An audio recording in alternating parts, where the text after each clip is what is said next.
Ah, hello again, and welcome to Denton's Tales, a celebratory edition, you could say. Why? Well, it's the 1st of August. And the first day of August, and the days just before and just after that date, was an important time thousands of years ago in ancient Ireland. A celebration that marked the start of the harvest, the bringing of plenty, food would be abundant. Everyone was happy, for this was Lughnasadh. Yes, Lughnasadh is one of the four great seasonal or quarter day festivals that was celebrated in ancient Celtic Ireland, with the 1st of August usually given as its date. One of the four great festivals, along with Samhain on November the 1st, Imbolc on February the 1st, and Beltane on May the 1st. And Lughnasadh takes its name from the god Lugh. Now, that was spelled L-U-G-H, or L-U-G in Old Irish, and L-U with an accent mark over the U in modern Irish. Lugh is a very prominent figure in Irish mythology. He was a member of the Tuatha De Danann, that means the followers of the goddess Danu, a legendary group of supernatural beings. With Lugh seen portrayed as a great warrior, a master craftsman, an athlete, a great athlete.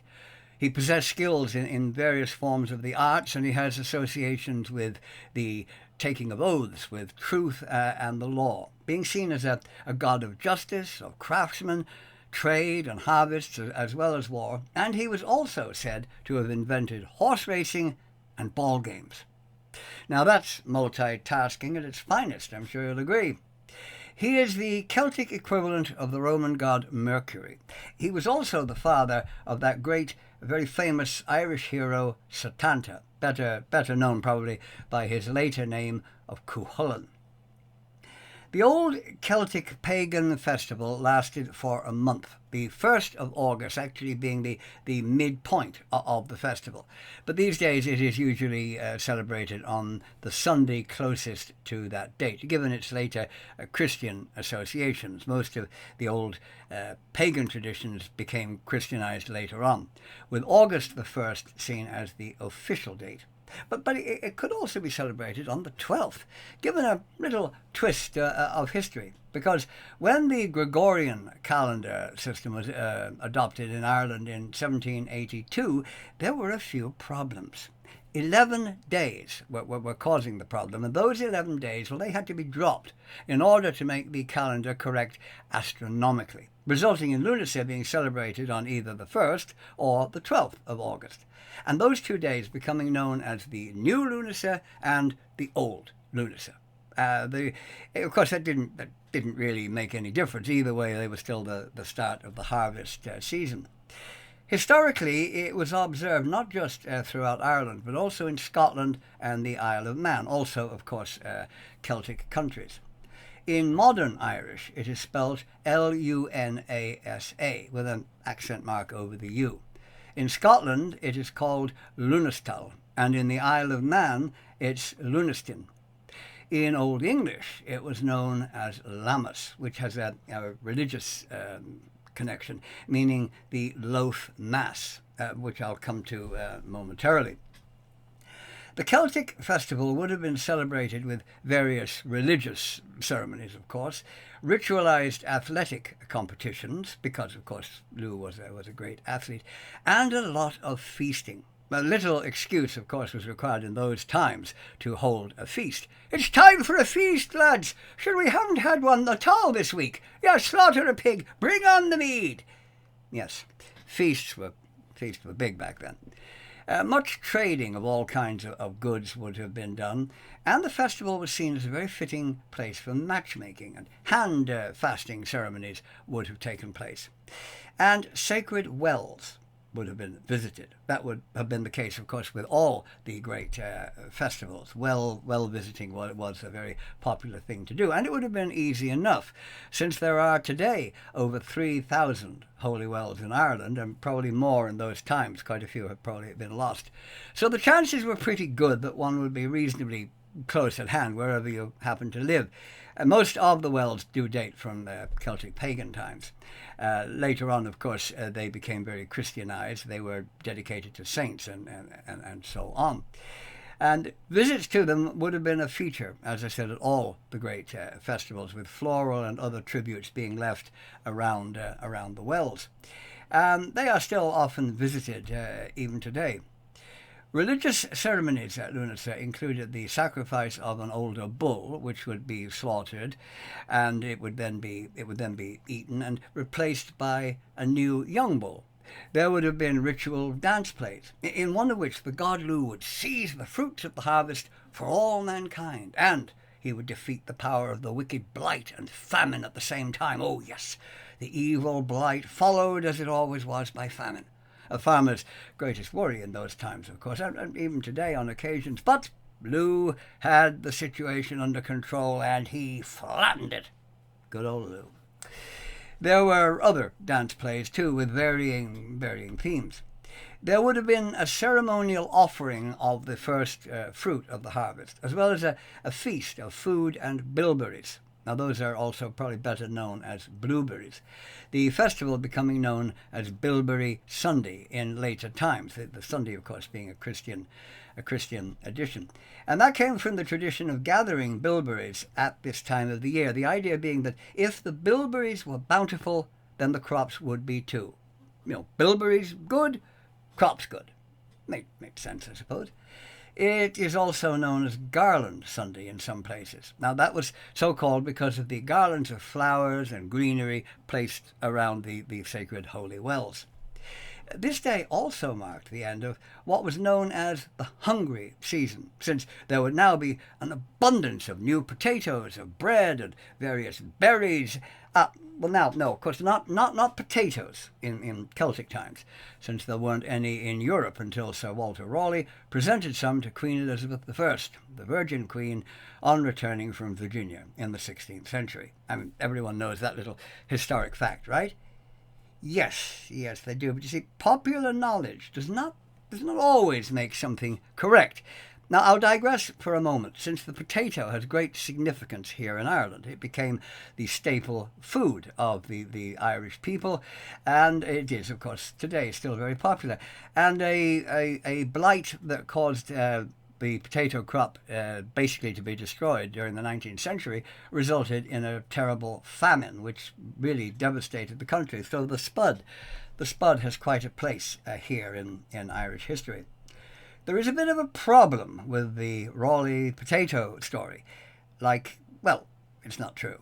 No, you see, the nobility of the day, they hadn't the slightest interest in any type of vegetable things that grew underground. They were grown in dirt. I mean, well, that was all very well, for the poor people. I mean, that was fine.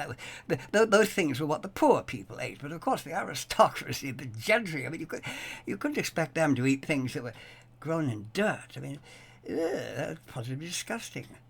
The Virgin Queen would have probably been mightily unimpressed with such a gift being presented to her.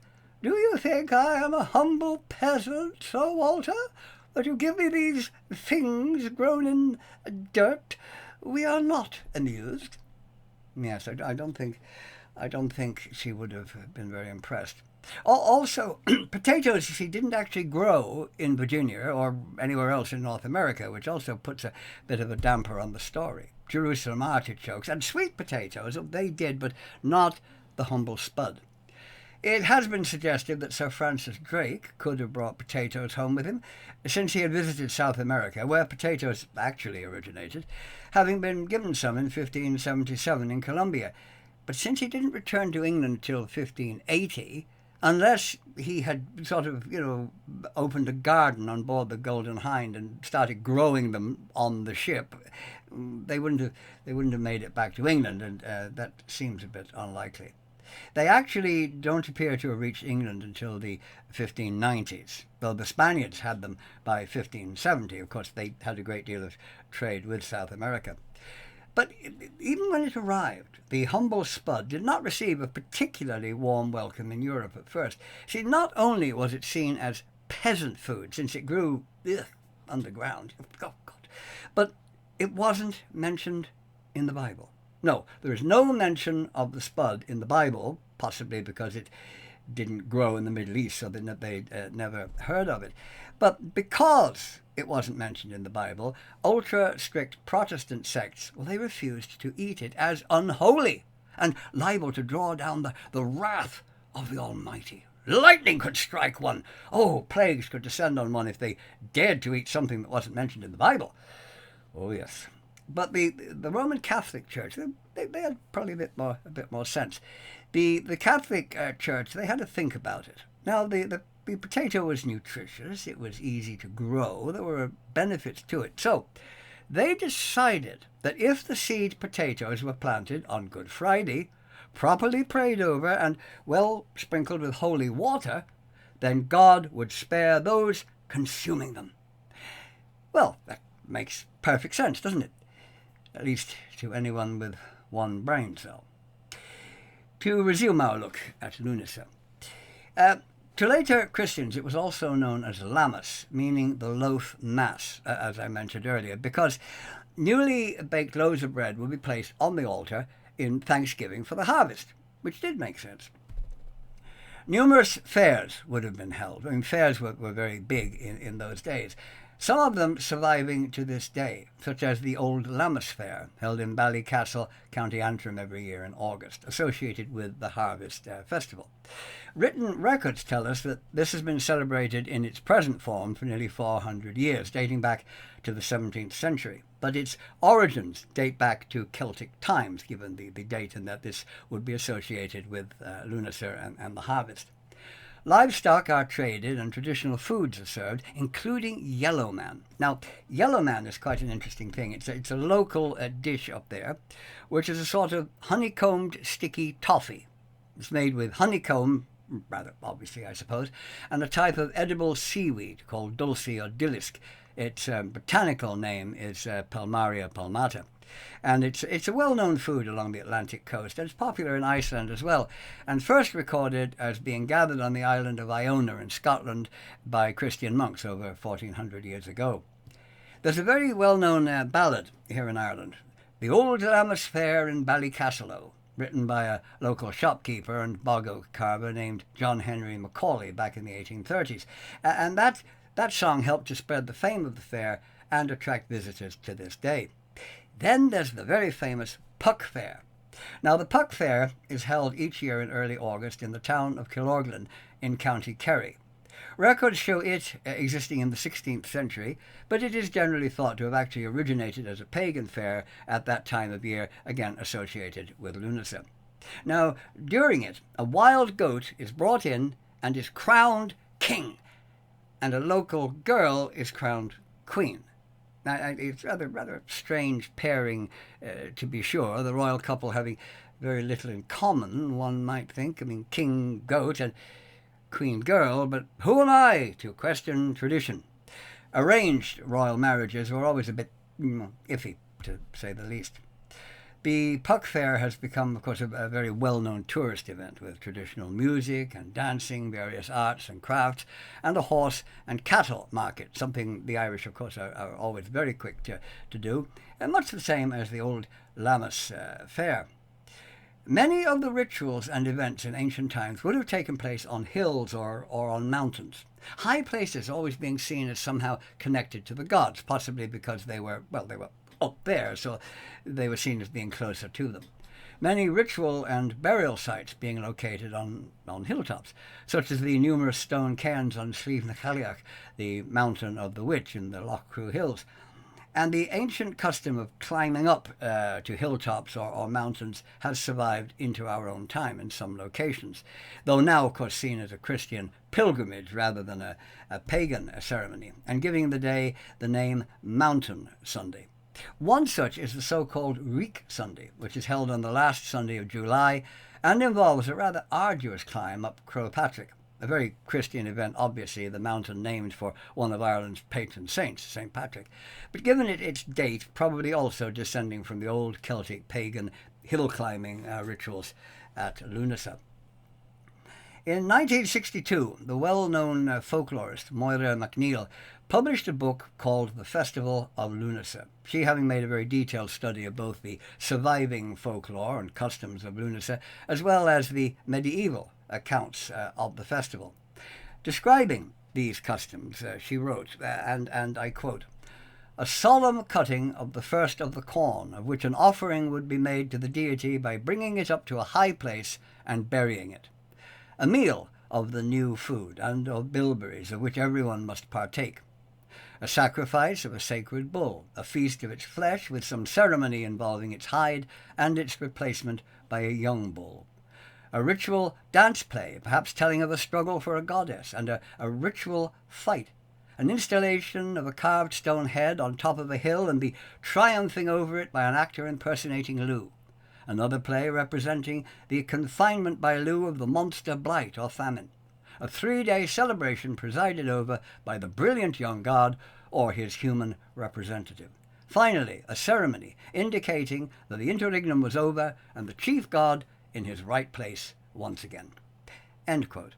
Now that sums it up pretty well, I think. On a theatrical note, which interests me since I was an actor myself at one time, there's a very fine play entitled Dancing at Lughnasadh, written in 1990 by the well-known Irish dramatist Brian Friel, and set in County Donegal in August 1937 in the fictitious town of Ballybeg. The play was adapted for the 1998 film of the same name, starring Meryl Streep. So, should you wish to join in the celebrations of this day, I would recommend a nice blueberry pie. Well, if you're not very good at pie baking, just eat a punnet of blueberries. They're very good for blood pressure, as it happens.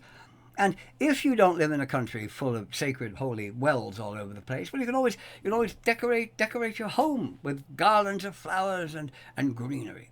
Or if you're thinking of tying the knot, well, what better time to have a hand fasting? Perhaps where the expression tying the knot actually came from, since it involves, tying people's hands together. Now, I do not recommend sacrificing a bull if you happen to have one. That might get you into trouble with animal protection societies. They tend to be not too happy about that sort of thing. But by all means, go out and climb a hill or a mountain. Have a blueberry pie picnic, perhaps, while you're up there. And, of course, a good old feast would be an excellent idea. As in ancient times, no excuse is necessary for holding a feast. Any reason at all is more than sufficient. A nice sunny day, time on your hands, the cat's birthday. Any reason is a good reason for what in this part of the world is called a good old nosh-up. Now, I hope you've enjoyed this video, and may I wish you a happy nosh-up. Until the next time, I will say goodbye for now. See you in the next